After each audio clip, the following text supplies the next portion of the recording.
we could give it maybe 1 or 2 more minutes and then go ahead and get started, Arlen. Okay. No, Diana starts. Oh, okay, right. Sure. Diana, then you, then me. You introduce Mhm. me. Yeah, sure.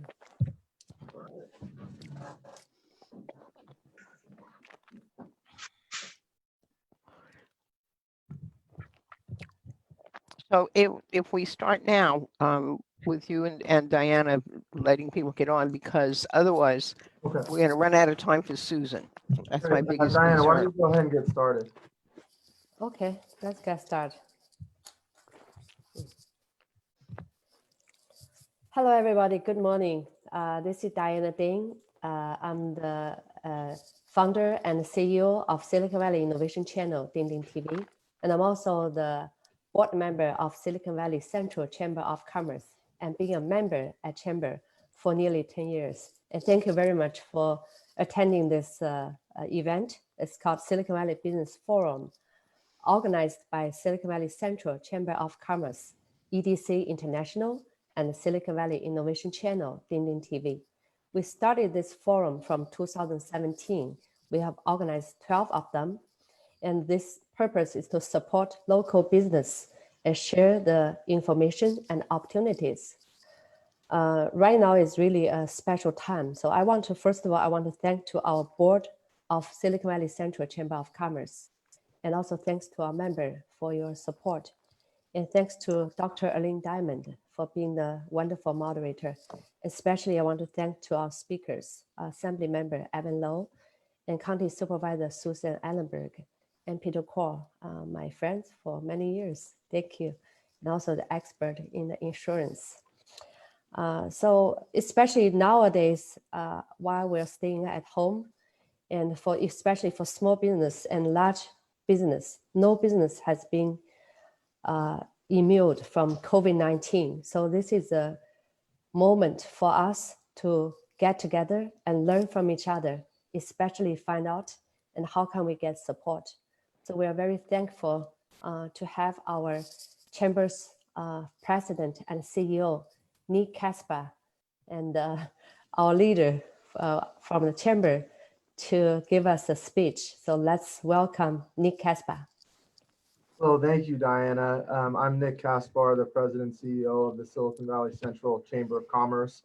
I know it's an incredibly hard time for businesses right now, and information is king. So I want to thank the speakers for really stepping up and really getting the information out publicly to the business community. This obviously, you know, there's a lot going on with businesses right now, and we're here to support. And I know our speakers are here to support, and they'll talk to you a little bit about how they are supporting. I'd like to introduce Arlen Diamond. Dr. Arlen Diamond is going to be our moderator today. She is the founder and owner of Diamond Associates, focusing on leadership management, professional development, and organizational development consulting. Please, Arlen, take it away from here. Thank you. Excuse me. Thank you, Nick. Thanks, Diana. Welcome, everyone. I just lost my voice. Today's focus is on helping businesses get back to doing business in what has been termed the new normal, which, you know, is not normal for many of us. My clients tell me that they've lost a considerable amount of business. They've had to lay off valuable staff and are making different accommodations for the remaining staff. So things are just not going to be normal for a long, long time. In some cases, they're requesting more people work from home. In other cases, they've rearranged cubicles and other spaces to create more distance from people. Retailers have put up barriers and taken away all impulse buying items, which when you think about how we shop, that tends to give them lots of profit, and they've lost it. Whether a giant corporation, a retail business, or a small professional practice, there has been and will continue to be significant financial loss for some time to come. So today, we have invited Assemblyman Evan Lowe, representing the state of California, Supervisor Susan Ellenberg, our County of Santa Clara Supervisor, and Peter Cole, an insurance expert, to tell us, excuse me, what is being done to help us all get back to business. But before I officially introduce them, let me share with you the outline for the next hour. Assemblyman Lowe will have up to 20 minutes to share with us what the state is doing to help us. Supervisor Susan Ellenberg will then have 15 minutes or less to share.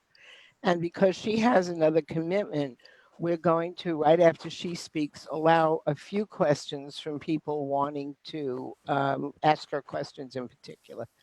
But we're going to hold Assemblyman Lowe's questions till the end.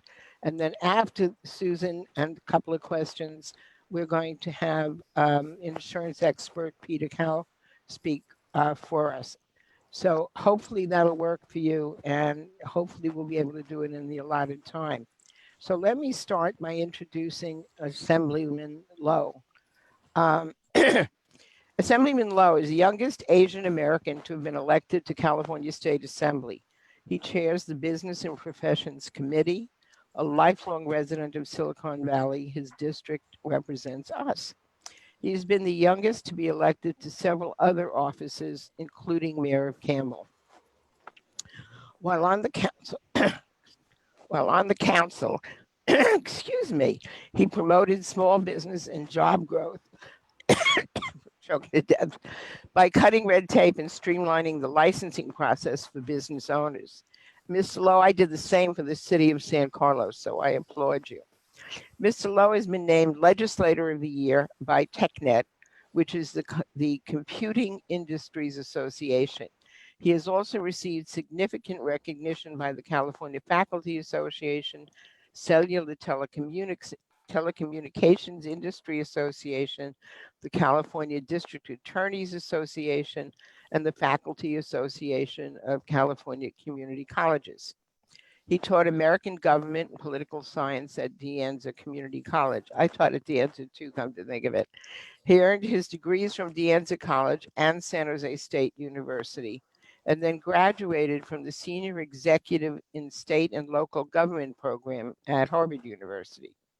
So, Assemblyman Lowe, let me start by asking you, is there legislation pending at the state for helping businesses get back on their feet? If so, can you describe it for us? Yes, well, first of all, good morning and greetings to you from clearly the kitchen here in Sacramento. Normally I'd be back at home, but as many of you have seen, we have a constitutional deadline to balance our state budget on June 15th. And so, as you can imagine, with $54 billion worth of a $54 billion deficit, it creates some unique challenges for us to find areas of partnership, specifically all across the aisle, because now more than ever, we need the type of partnership over partisanship. So let me also just acknowledge and thank. It's wonderful to see some of my friends and panels here, Peter, Susan, and Diana, and so many of you here that help to advance the work that we do, whether it be that of leading our chambers of commerce, Nick, or otherwise, is the type of important work that we do. And Darlene, thank you very much for moderating this. I'll be very brief. I don't need those 20 minutes, but let me just say, of course. Because Susan, we want to get Susan on as early as possible too. Greeting remarks that, yes, we are here to be of help. So whether or not it be on unemployment insurance, or whether or not it is that of the state ensuring that consumers receive their insurance refunds as well, because we're not driving on the roads as much too. So we were getting some of the premiums back, as well as deferral business payments for sales tax to help support small businesses as well. We're doing all that we can. But also, let me just say that the state does not have the luxury of printing our own money as the federal administration does. So we very much rely on the partnership. Again, this is critical now. The partnership is not about partisanship. It's about the partnership that we have. And I'm hopeful that with our members respectively, with Nancy Pelosi and Kevin McCarthy both residing and hailing from the state of California, that we might be able to get some support.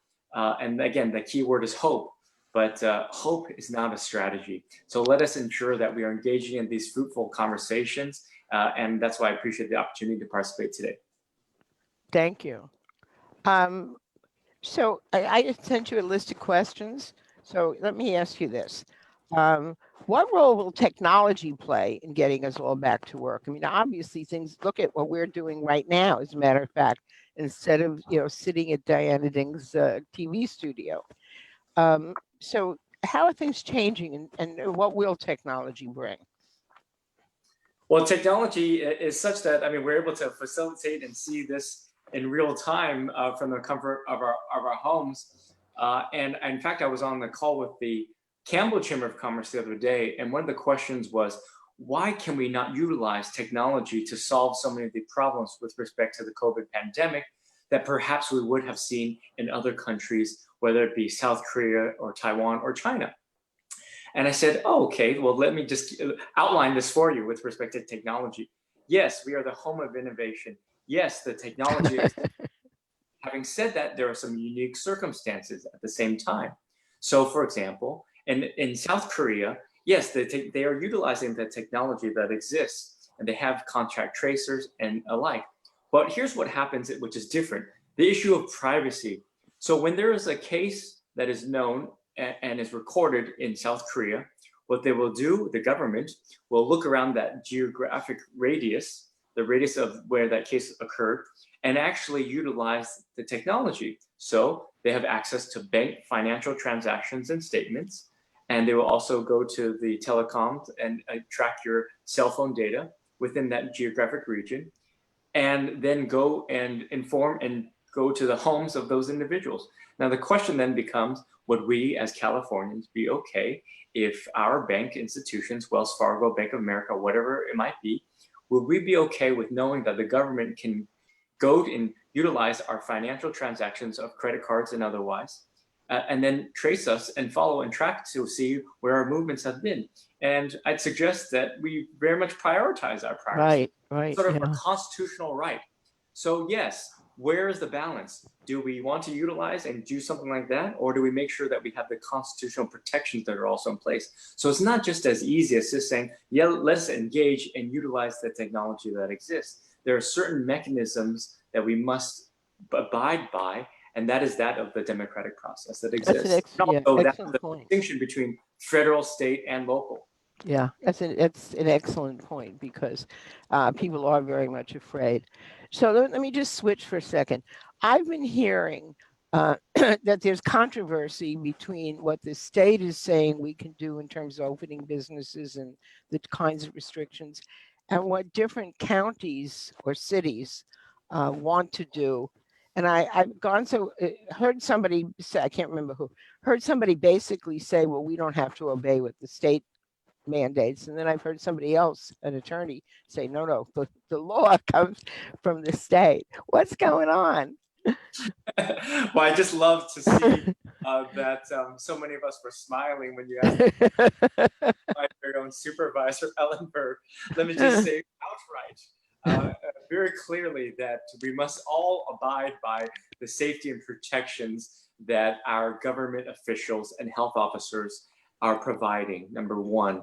Number two, yes, we very much recognize that we are very individualistic in our society, and we recognize that many of us will abide by the distancing and the regulations in place. But frankly, this is also about the concern and safety of others. And so while those, for example, may not want to wear a mask, frankly, it's about also the protection of others as well. But to your point, Arlene, it is that also the distinction that there are 58 counties in the state and very different. Lassen County, a population of 30,000 people, is very different from Santa Clara County with 2 million people, to which in Supervisor Ellenberg's district and mine, the first reported death, COVID-related death in the United States, occurred in our communities. So that's why we take this very seriously. And that's why the partnership, I very much appreciate the partnerships and the continued efforts of Supervisor Ellenberg and so many of us at the ground level to partner at the state level.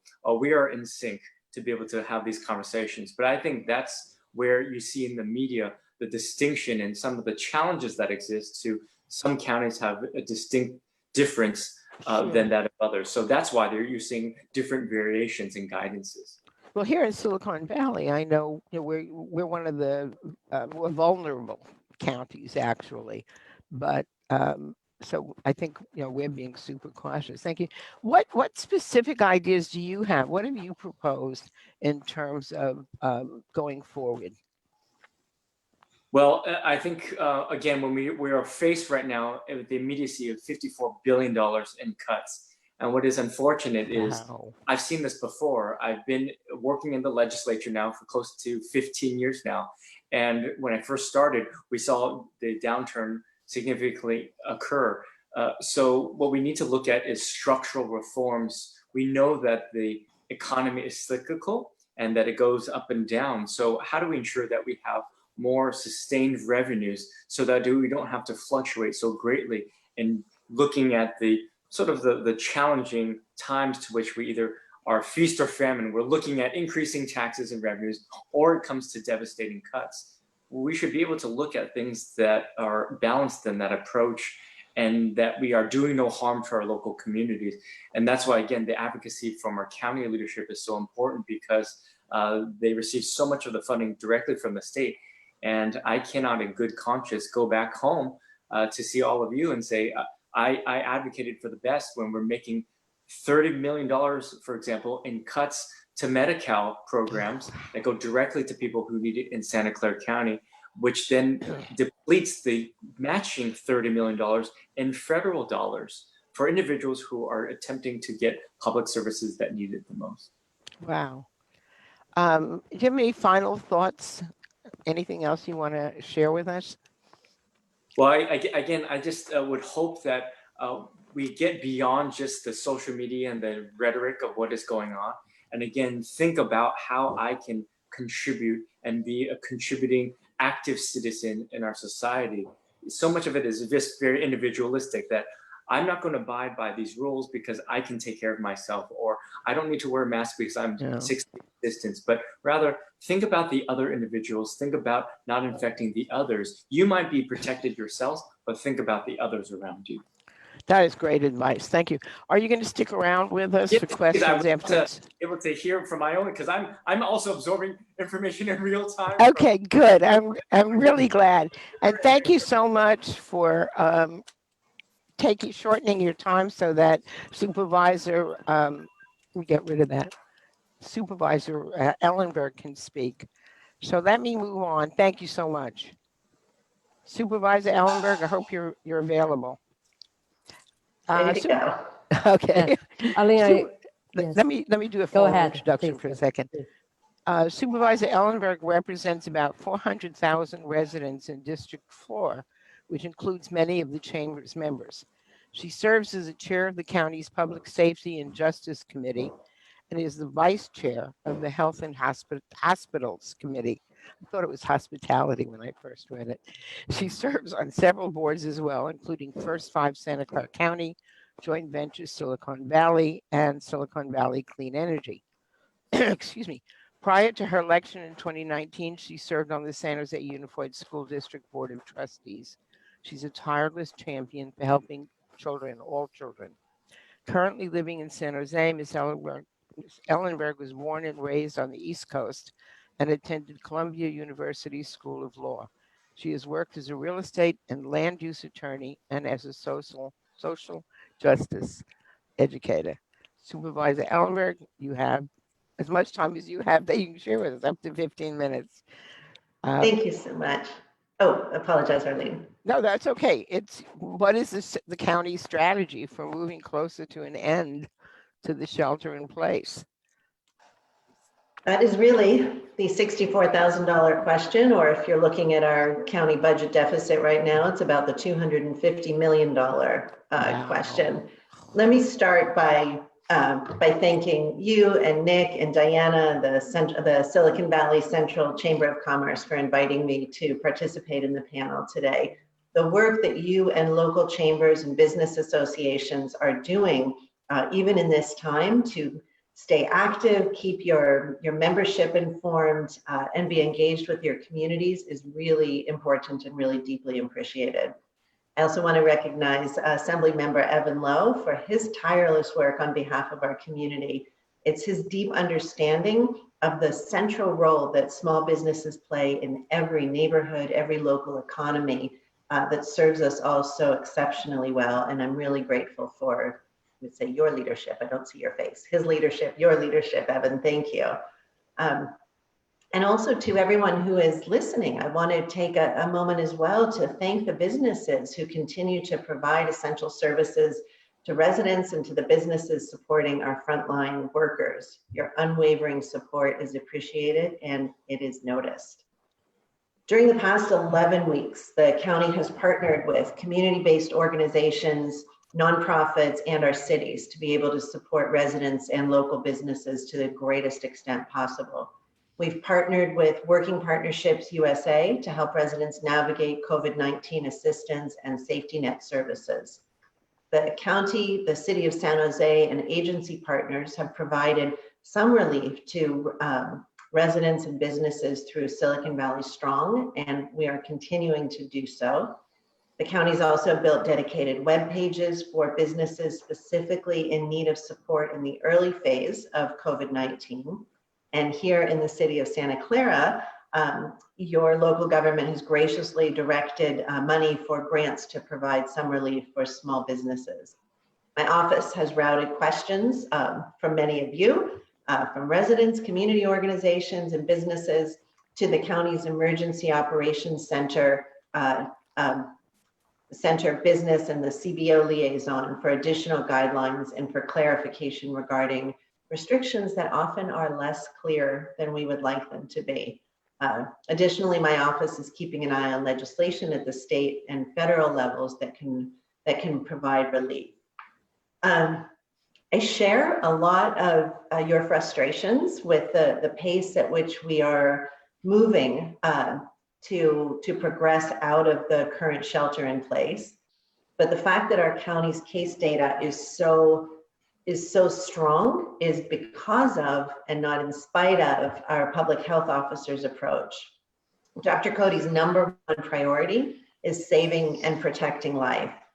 I would argue that a vital component of protecting life is protecting our economy and people's ability to make a living, care for their families, and meet the needs of the community.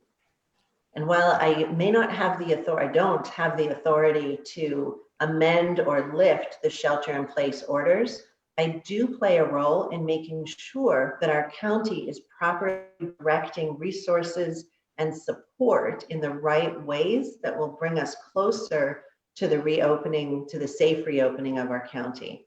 That's why I'm particularly proud this week that my referral for a COVID cost recovery dashboard was approved by my colleagues on the Board of Supervisors just this week. Once that dashboard is up and running, the public will be able to see exactly where and how much money the county is spending to safely and swiftly bring us out of the shelter in place and toward the reopening of businesses that have remained shuttered patiently or impatiently, awaiting the word that it's permitted to resume business with new safety protocols in place. A critical piece of bringing our economy back is for working parents to have affordable access to high quality childcare. We want and need parents to return to work safely with the peace of mind that their children are being cared for. In that vein, on Tuesday, my colleague Supervisor Chavez and I will propose to the Board of Supervisors that our administration allocate some CARES funding that will preserve and extend operations of high quality childcare programs that have been impacted by the COVID-19 pandemic. And as our county cautiously moves into further phases of reopening, and there will be some news next week, hopefully early in the week, it's really imperative that we prioritize childcare as part of the recovery plan. Parents and caregivers throughout the county are working parents who require childcare in order to perform their jobs and meet the needs of their families, as well as their clients and customers and community members.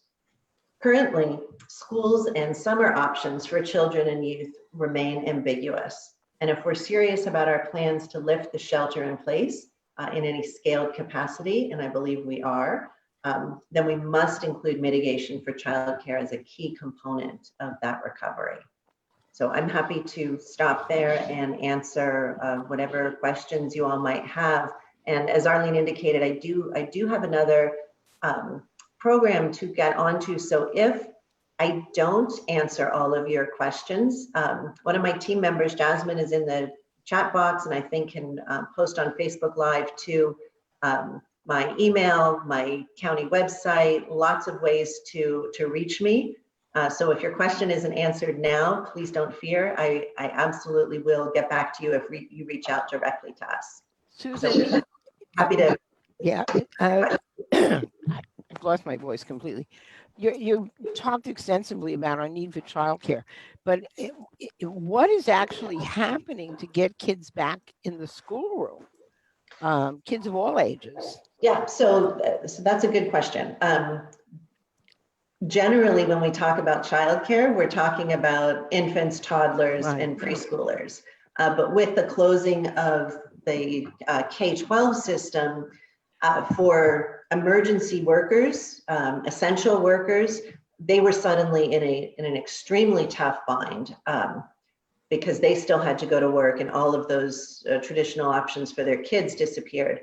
What I did in the very first week that the shelter-in-place order was in place was bring together a number of public and private partners, including First Five Santa Clara County, the County Office of Education, Cadango, Boys and Girls Clubs, and some others, to quickly set up emergency childcare for the children, really from birth through 15 or 16, emergency childcare for those workers. And these partners were phenomenal. They had a system set up in 6 days, Wow. which has continued to grow as the need has increased and as more categories of people get back to work. It's still not enough. I'm hoping with the next order that we may see some changes and some relief there on programs that are accessible to kids. One of the things that we've learned is that children really, as a rule, are not vectors for this virus, and it may be safer than we originally thought to bring them back to some of their normal activities. I can't answer specifically on what the next school year will look like. Our emergency operations team is working very closely with all of the school districts on plans, and honestly, I will share that the very second that there is news. There's a lot of interest and concern about that. I'm looking at the chat box to see if there are any questions for you. And audience, this is your time. If you put it in the chat box, I can ask the supervisor before she has to leave. She's got to leave in another minute. I'm looking at the It's clock. fine, Arlene. But so far there aren't any. There's one From Melissa Sanchez on Q&A. I don't see it. Go ahead, read it, Peter. Okay, I'll just read it then. Yeah, What's please, the general 'cause guidelines around allowing gym, martial art, and fitness studios to maybe hold their in-person classes, maintain a 6-foot distance, and outdoors in our city and the county parks, recreation centers. So here we go. I want to know when is that? Thank you. It was a little bit broken up, Peter, but I think I heard questions about gyms and pools and Gyms, recreation martial centers arts, and fitness studios. and fitness studios. Okay, thank you. And while I'm thinking about it, manicurists and hairdressers and Yeah. The category that both the online questioner and Arlene have mentioned are categories where there is most often direct contact between people or services that can't be done without physical proximity. Those will be open in later stages, but what I want to be able to share with you is a place where I am moving, frankly, much more aggressively than I had in the first weeks for very specific plans from our county. I want to know when this new order comes out on early in the week, not only what's in that order, but what are they anticipating 2 or 3 weeks after that, but assuming that the numbers stay low. I think that we owe it to our businesses who have made such tremendous sacrifices to take a little bit of the guessing out of this. And I would dare to think that for businesses, even that can't open right away, the knowledge that they are 2 weeks or 4 weeks or 6 weeks out, should provide some ability Helps, it for them to helps, plan, yeah. start to book appointments. You know, of course, with the knowledge that if our numbers go up dramatically, all bets are off and those openings won't happen. But I have asked our county executive to include, when the next order comes out, a few steps down the line. And to make sure that that is happening, I will also make that statement in our public board meeting this Tuesday, June 5th, and encourage my colleagues to be on the same page and really push a little bit harder than we have been, not on the public health officer necessarily to change her orders. I mean, it's not my expertise, this is her authority, but within her authority to help us do a little bit longer term planning and to focus on risk mitigation rather than specifically named sectors. I think that'll help a lot with the anxiety that people are suffering, just having some advanced knowledge. There's another question from the same lady that asked you the other question. And she says the spirit around this question, her question about opening all those places, is also to help kids to continue to be active. Oh, yeah. Yeah, sporting events, sports, things of that, like kids soccer. Is there any plans to allow that in the near future? I hope so. I haven't heard conclusively, but again, as I hear more and more conversation about children's activities, I shouldn't assume, I'm hopeful that that will come, particularly because they're outdoor activities, which are deemed to be safer than indoor activities. So I think that you will see some movement in the next week or so on at least some of those. Well, and I'm not good. Trying to be cagey. I don't I have realize that. specific Yeah. information. I only know what the conversations have been. Thank you. Do you have any final words that you want to share with us before we let you go? I just want to extend again my appreciation to all of you. I know that this is incredibly hard. I know that we have a monumental task in addressing our public health and our economy, which are completely intricately related. I am here to be your advocates, to find resources for you, to be helpful in any way that I can. So please reach out to me, reach out to my office. Let us do whatever we can for you. And please know that I am pushing as hard as I can for definite specific plans going forward. Thank you So much for giving us. Thanks again to the Chamber for this opportunity and for Diana for the program. Take care, everyone. Thank you. Thank you. Let me now introduce Peter Cow. And Peter, am I mispronouncing your last name? Yes, it is. It's quo, like status quo. Quo. I thought I had. I apologies. Peter Quo has been in the insurance industry for over 26 years. Born in Taiwan, his family moved to the United States when Peter was 14. He's also a graduate from San Jose State University, as am I. Peter works tirelessly for causes that are meaningful to him. He's politically active and is currently a delegate to the Republican National Convention and is vice chair of the California Republican Party. His nonprofit experience includes having been president of the NAIFA, which is the Insurance Trade Association in Silicon Valley, president of the Huron, is that? Huron, yeah. Rotary Club, I apologize, in Santa Clara Valley, and was on the board of directors of Life Chronicles, among other associations. In addition to all the political and nonprofit work he does, Peter has owned the Peter Cow agency, Farmers Insurance, since 1996, is CEO of the DCLC International and managing director for Venture Capital Roundtable. Today, Peter is wearing his insurance expert hat. Peter, how is insurance going to help us out of this mess? Yes. Well, first of all, I want to thank Assemblymember Lowe and Supervisor Susan Ellenberg for being here today, and thanks to Nick, Diana, and Arlene for hosting. it's a very difficult time for small business owner like me, as well as large companies like Farmers Insurance. And most of the insurance industry are going through unprecedented time. We never have anything like this happen before. Many businesses are shut down, they're not coming back. And especially the large ones, and a lot of restaurants that we insure has been closed, and they're not sure when they're going to open up. So it is a very, very challenging time for the entire insurance industry. Again, it's not just the insurance industry; it's all the industry that's affected, that's insured by us. Again, we insure all kinds of small business and large businesses.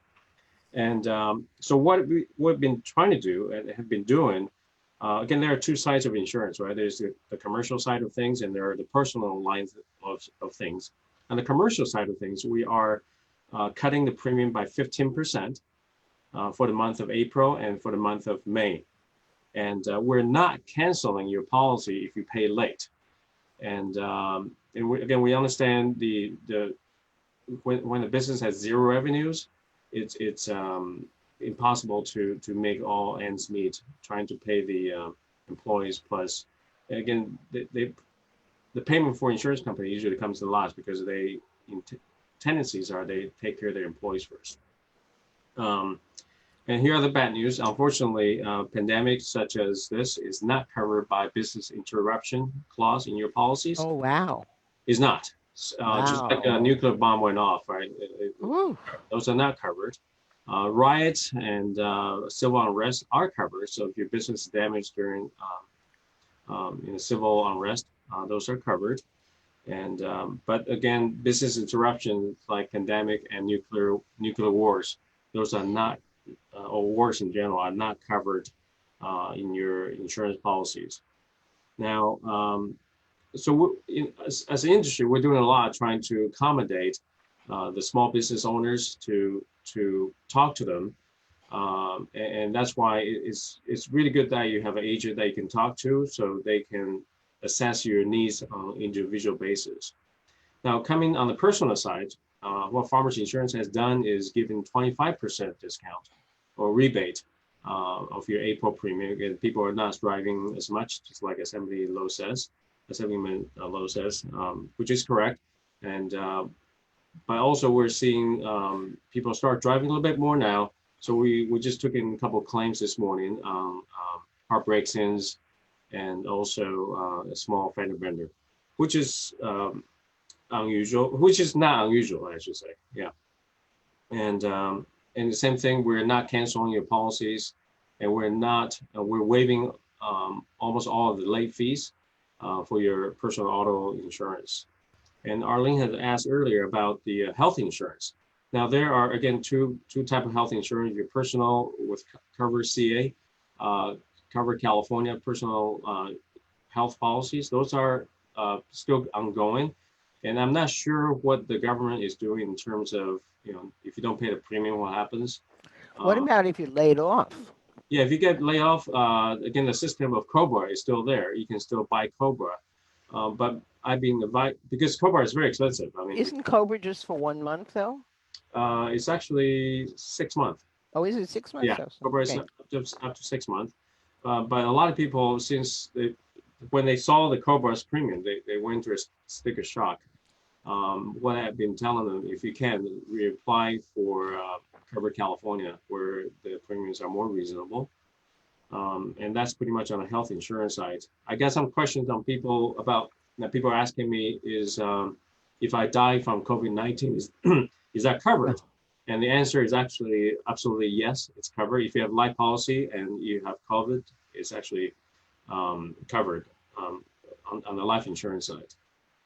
And so I have been working with several high-tech company. Again, going back to how high-tech can help, I also and the managing director for Venture Capital Roundtable.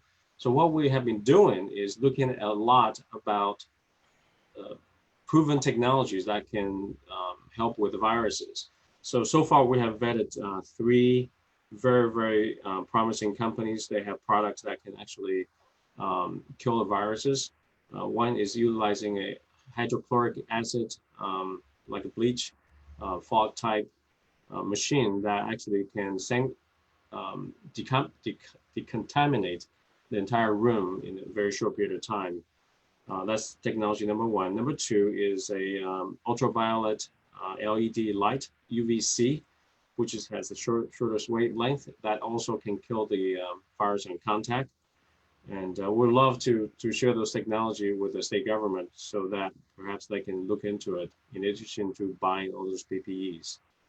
And the third company that I've been working with is Opus One, which is a software company that you can implement in senior centers immediately to monitor the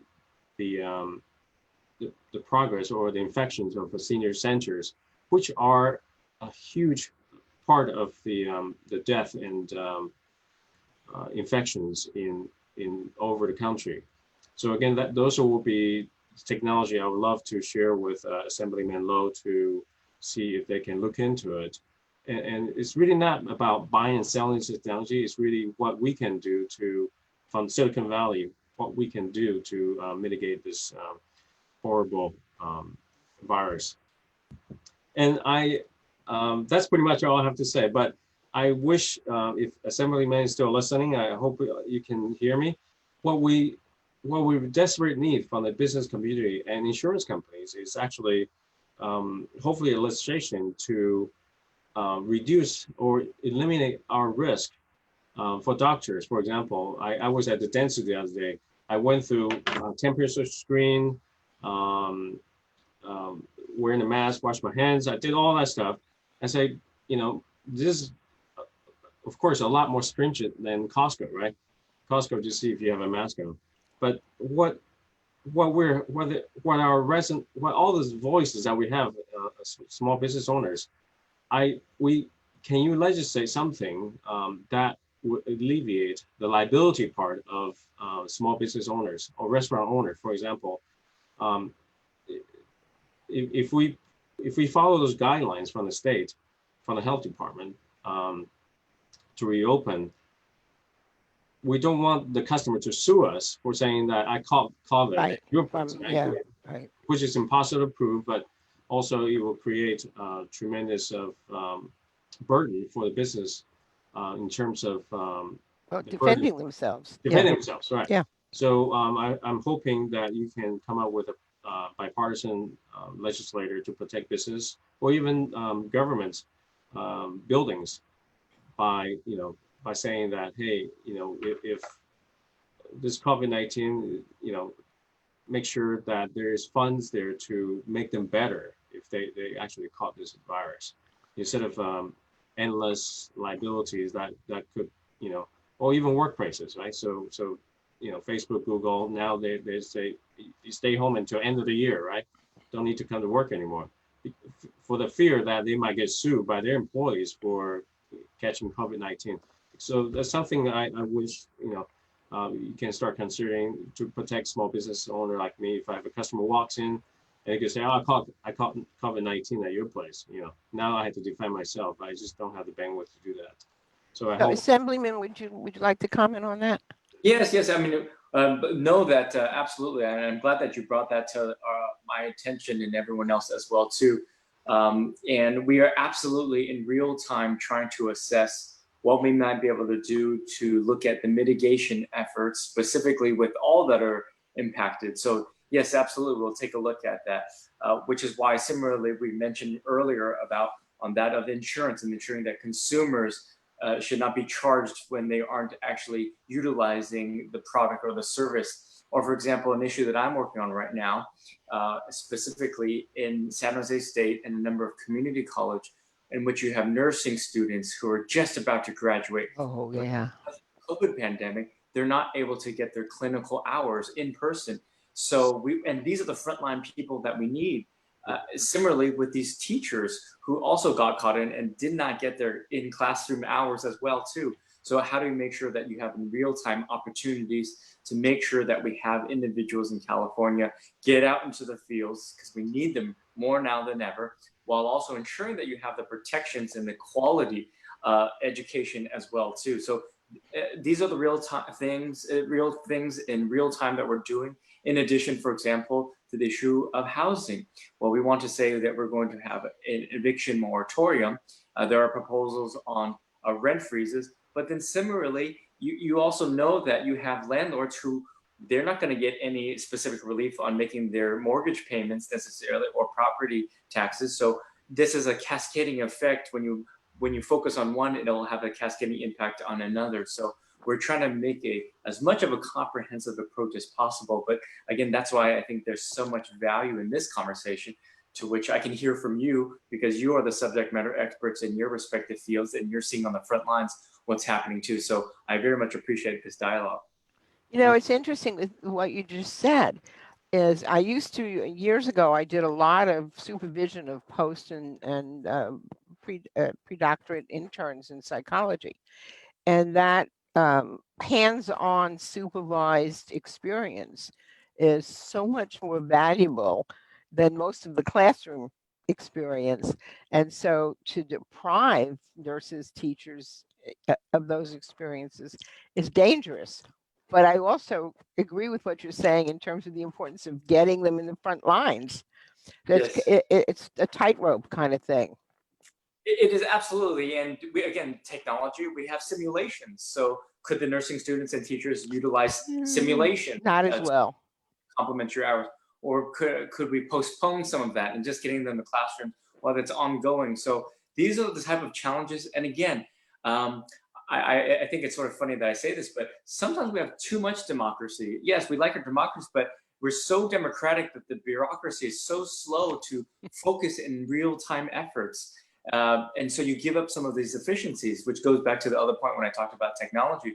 How much are we willing to give up? It's a balanced approach. And how do you focus then on ensuring that you're addressing the issues in real time with taking a look at what is going to be sacrificed? Thank you. Thank you very much. Peter, there's another question for you, and then I want to allow both Nick and Diana to ask questions if they have the two of you. But does Farmers also offer workers' compensation insurance? And if so, how will business owners benefit from workers' comp and COVID's implications? Peter, you're muted. There you go. Sorry about that. Okay. Workers' comp, as most business owner knows, is based on the salary they paid out, right? So business owners, if you're not paying the salaries, obviously the portion of workers' comp premium that you have to pay out is much less. So we are receiving a lot of emails that requesting for audit really is to show the books saying that we haven't paid our employee in 2 months. Yeah. And therefore the workers' comp premium should be reduced. And of course it will be reduced drastically, substantially if you're not paying the salary of the employees to come to work. Yeah. But those high-tech companies, people are still working at home. Again, those are a lot of laws. If they got hurt at home, does that cover, is it covered under workers' comp? Some of those things are not. So knock on wood, hasn't happened yet, but we're hoping that there will be a clear guidelines from the Department of Insurance, where Mr. Ricardo Lara is the insurance commissioner, will give us, because those questions are all coming up slowly because we have claims here and there, right? So we have to make sure that we respond to every claims that is legitimate and making sure that it is the right claim that we will need to pay out. Yeah. Peter, do you have any final words before I actually open it up to questions for everyone? And I am optimist, so I really think our country will open up in less than 30 days, by July 4th, hopefully, and everything will be back to normal. And we can look back. We took a 3-month long summer break, and for business, I wish you well, and I really hope we can bring the country back to what it was before the COVID hits on March 13th. That'd be wonderful. Diana and Nick, do you have any questions for the Assemblyman or for Peter? Okay, this is Diana, and I have a question for our Assembly member, Evan Lowe. Thank you, Evan, for joining us, and I know your time is very precious. I have a question. Actually, we have so many, policies supporting small business owners, but for media, especially the ethnic media, they are the really vulnerable group of people. Because from what I know, all the media, especially ethnic media I know, they've been layoffing people, and we generate content all the time. We want to spread the positive influence, but those contents are free for people to watch, to read. But where can those medias get help? Thank you. Yeah, it's an important one. And when you reference that of ethnic media, that you are engaged in the community, very much so. And, just a quick plug, I very much appreciate the work that you do specifically in this environment, because I know that you've been engaged with our office as well. I've seen the conversation that you had with James Wang in my office on supporting ethnic media and connecting with us. So I've seen those emails. So thank you for that. Similarly, you should also know that not just for ethnic media, but the big league folks, the LA Times had to do furloughs and layoffs as well. So these are the type of things that you're just trying to see the distinction of the evolution on how things are happening. But the question was more salient upon that of what to do for small businesses like yourselves, in which many of the advertisers have just completely dried up.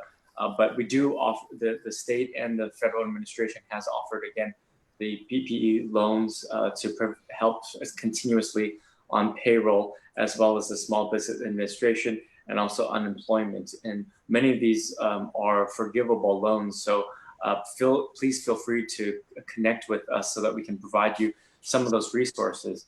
Let me also just say that it's been very difficult for so many people. Imagine this, before this COVID pandemic, the state of California had staffed the offices of unemployment insurance for 3 hours a day, 5 days a week.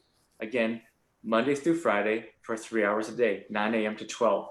But now with close to 4.7 million Californians in a short period of time coming to the state, utilizing the service, we now have the staffed offices. We've redeployed over 1,500 state workers to unemployment to handle the volume of the calls. And instead of just 3 hours a day, it's now 12 hours a day, Wow. 7 days a week. So every single day, 7 days a week, 12 hours a day, with a deployment of additional 1,500 state employees. And frankly, that's still not enough. You still will just call this 1-800 number. So it's been a steep frustration, but please feel free to contact our office. For those that are listening, if you're unable to get a response or even just a status update, because it could just be as simple as a decimal error or a number error to which an individual can be denied the benefit. And those are the type of things that we really want to mitigate, because real people are hurting, and we are here to be of service to people. Thank you so much. Thank you very much. Yeah. Also, would like to thank James Wang. Yeah, he's been working really hard and very helpful. Thank you. Well, thank you again for sharing those emails. I've been seeing them, and he's been keeping me apprised of the advocacy that you're doing in front, in public, and behind the scenes as well. Thank you so Yeah, much. Yeah. thanks, James. Thank you. Diane, do you have any other questions? I have a question for Peter. Peter, Okay. I thank you for your time and for your optimistic. You mentioned about that you are pretty sure that we'll be back to normal at July the 1st. How did you come out this date? Where did this come from? Again, I truly hope, because President Trump has been trying very hard to encourage every state to open up their businesses, and but unfortunately or fortunately, the decision is based on health director of each county. So we're at mercy of the Santa Clara County. But my message, this is a personal message, it's nothing to do with President Trump, is that we need to have a balance. Right now, the balance is out of whack in terms of knowing the infections versus the the infection versus the recovery rate. And I think and there's a lot of people who is killing themselves, suicides, and because the county is not opening up. So I hope we can look at those mental issues versus the infections that is going on right now, and come up with a balanced solution to open up the country by 4th of July. And that would be a great way to get back on the road for recovery. And I really think we need to do that as soon as possible, not just look at one death and shut down the entire economy. I don't think that is the right way to do things. Thank you. Nick, do you have any questions? We have just 3 minutes. 3 minutes here. A question for Assemblymember Lowe. I realize that this is the $50 million question, but do you have any insight on how the state can balance the budget without hurting the businesses with taxes or increased taxes? Boy, Nick. Well, first of all, for what you're minute.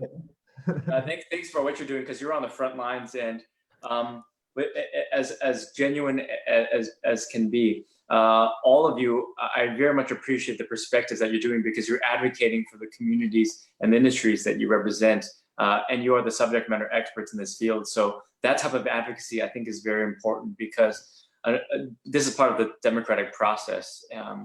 And so then, directly to your point, the question essentially then becomes, think about this: with $54 billion of a deficit, and yet the expenses from the state of California, it has been exponential, which is to say, we didn't, before this pandemic, have 4.7 million Californians utilizing that of unemployment insurance, as well as public health care services and other notions associated to public services, the safety net that exists. So the cost will continue, and the state is not getting, it's come to a complete halt. No sales tax, property tax is lower, capital gains associated from that. So the economy is very much, the state is relying on the economy to thrive. But the question that you pose is such that, could we balance the budget without raising revenues or fees? The answer clearly is yes, but at what cost? That's really what the question is.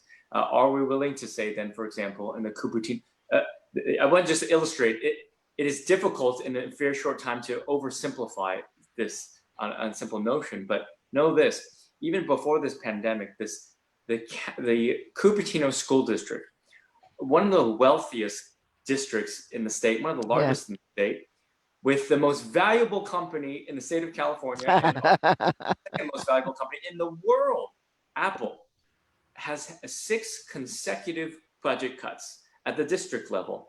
And they put a revenue measure before the voters this past year, and it failed. It didn't receive 2/3 requirement, so it failed. So the voters in that district said, we do not wish to increase the taxes on ourselves to balance the budget for the Cupertino School District. So even without the budget cuts of the 10% coming from the state proposed to the Cupertino School District, they're on their 6th year of cuts, which will mean they will have school closures.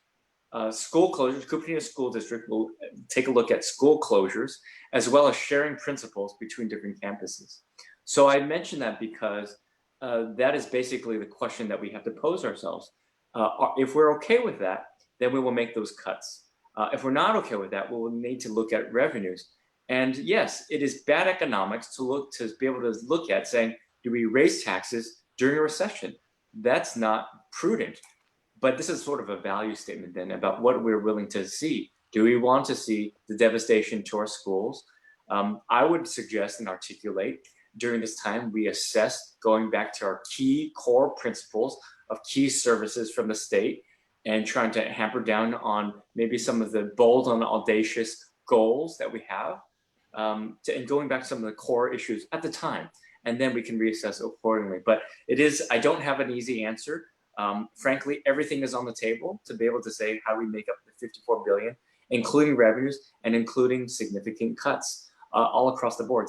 These are draconian cuts. They obviously don't make good sense. There's not a good return on investment. It's hurting everyday Californians, but we have no other choice Unless though, then goes to the where our call to action must be. Our call to action should be at the federal administration because they can print money. And you think this must be crazy, but they've already printed $4 trillion overnight and supporting this COVID pandemic. So we really would rely on the federal administration to partner with us. And that's why I began by saying this is about a partnership over partisanship. Thank you so much. I'm just clock watching, and we've actually run out of time. We probably should have allowed an extra hour at least for this conversation. Assemblyman, thank you so very much for your time and for hanging around with us. Peter, I'm not going to try to pronounce your last name again. Thank you as well, and to Supervisor Ellenberg, who had to leave us. We also thank you. And Nick, there are no other questions in the chat box from anyone, so I will let you close us out. All right. Thank you, everyone, for coming. We'll go ahead and wrap it up. Thank you again. Bye. Bye. Night, everyone.